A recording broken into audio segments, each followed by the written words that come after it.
Alright, I'm going to start with 1, 2, and 3. And the reason I'm not going to talk about what the and or mean. Hey, you guys, listen up. Hey. I'm going, and I'm recording you guys, so everything you're saying can be heard. Turn around, Audrey. That's awesome. Okay, so and or, I've already talked about what those mean, so I'm not even going to fill it out. Okay, so this is my suggestion when we're going to be graphing ands and ors. Whichever one's the smallest number, put it on the left. Which of these is the smallest number? -2. So I'm going to put -2 on the left. 14's bigger, so I'm going to put it on the right. I don't care about all the other numbers in the middle. It doesn't matter. Okay, looking at the 14, would it have an open or a closed circle? A closed, because of the equals. And Anthony, if you paid attention, you'll learn some stuff from even though you were gone the last couple days. Okay, when you look at the -2, would it be an open or a solid circle? A closed circle because it's got the equals also.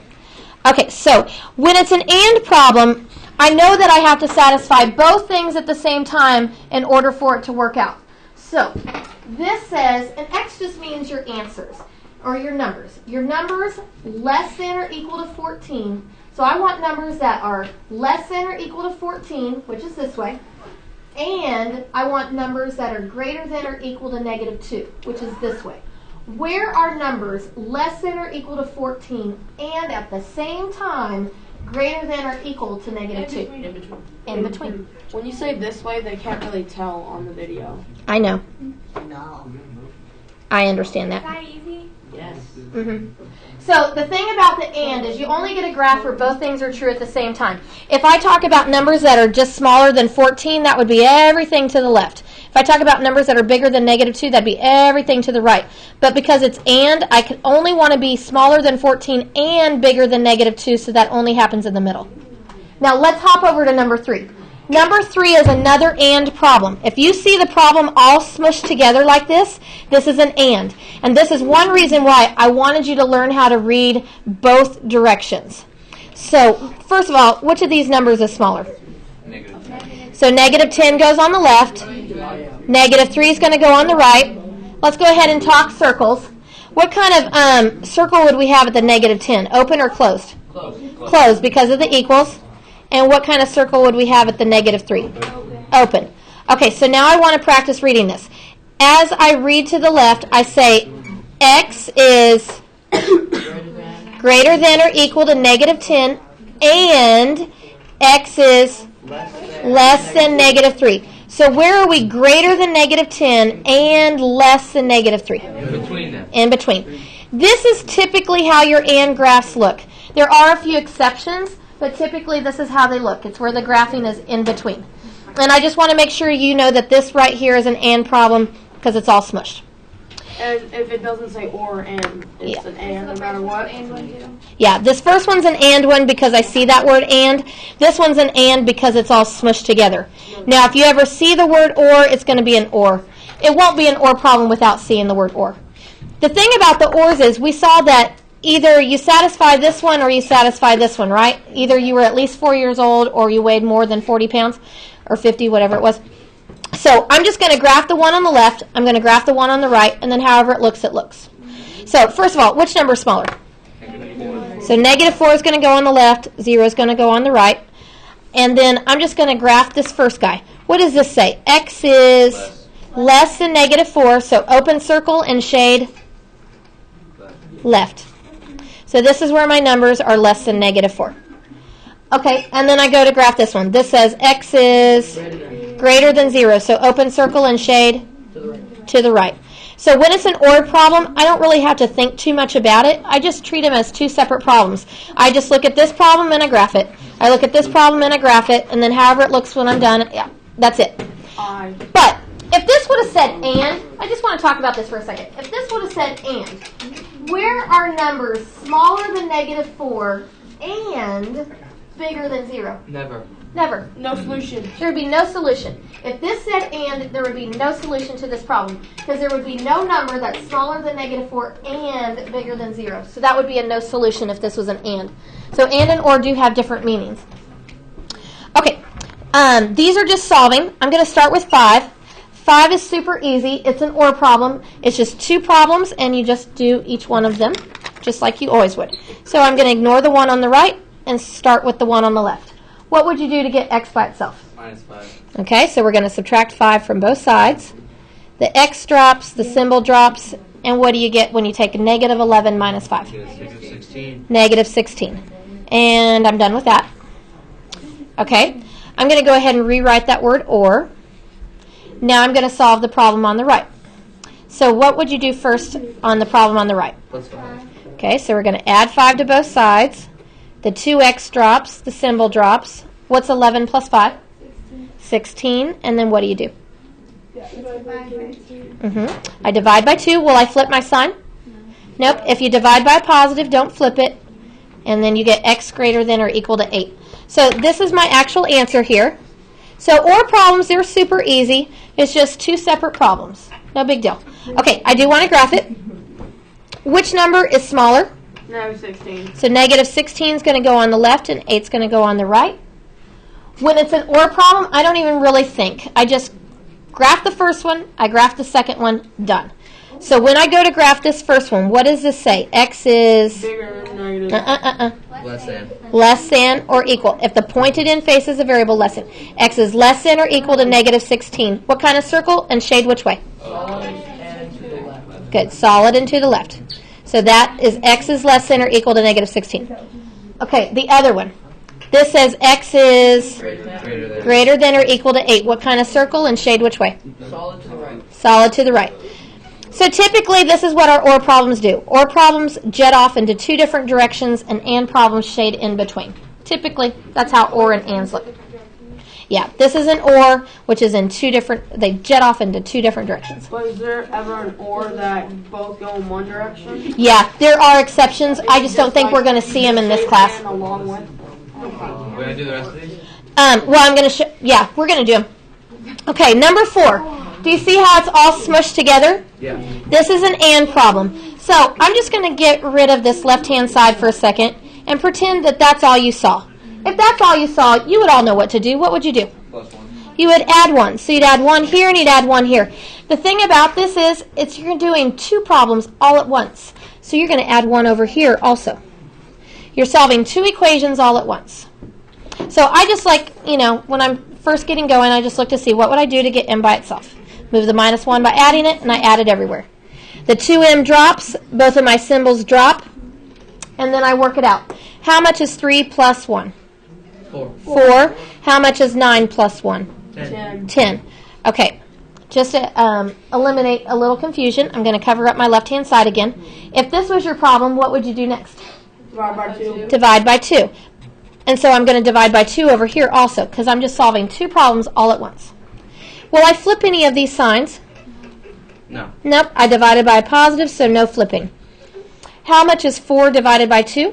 2. 2. How much is 10 divided by 2? 5. 5. And there it is. All right, let's graph. Which number is smaller? 2. So 2 goes on the left, 5 goes on the right. Okay. And I start with my M, I read to the left, I go to the M, I read to the right, and this is AND. So it says M is, no. See how the big mouth faces it?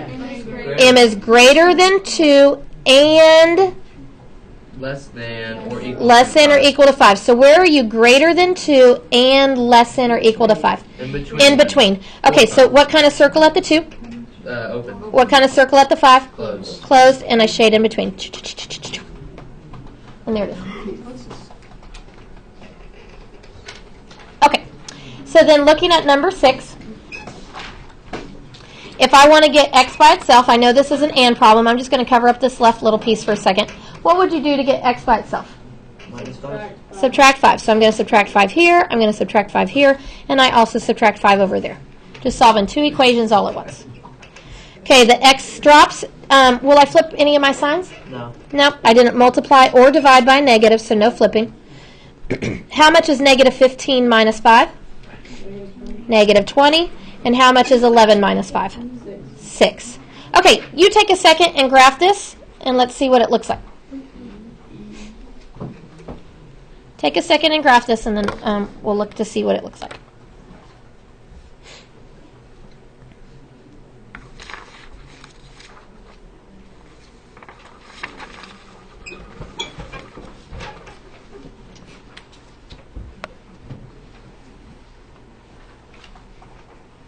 Mm-hmm. Okay.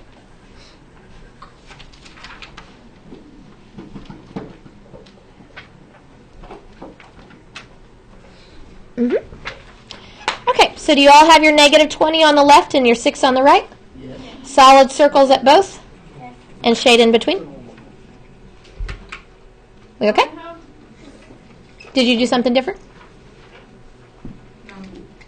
Because this says that we want to be greater than negative 20 and less than 6. So if I want to be greater than negative 20 and less than 6, that happens only in the middle.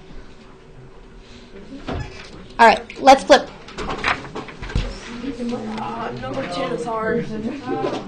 Okay, so we've got a word situation here. But this one you can relate to. On an interstate highway, the maximum speed is 70 miles per hour, and the minimum speed is 45 miles per hour. If x represents the speed, then write an inequality to express this condition. Okay, so let's talk about the maximum speed is 70. What's that mean? You can only get 70 or less. 70 or less, okay? And then if it says that the minimum speed is 45, what's that mean?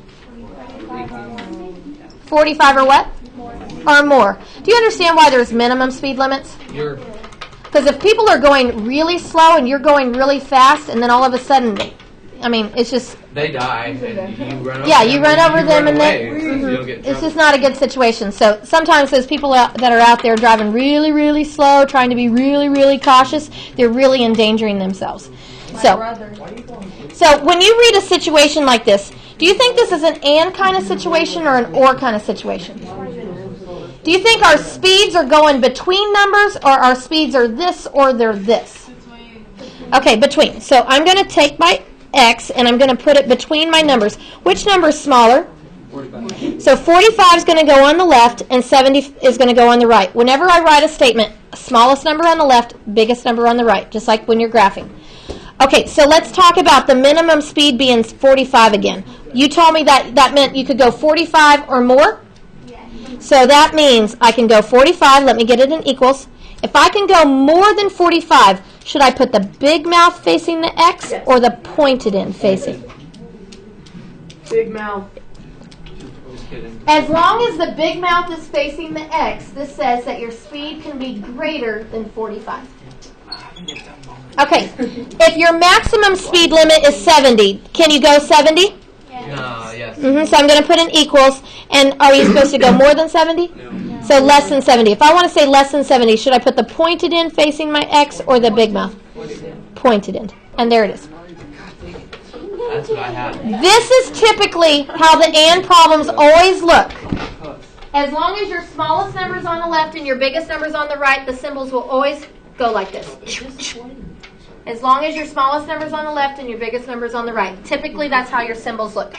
Okay, last three and then we're done. Number 8. Does this look like an and or an or?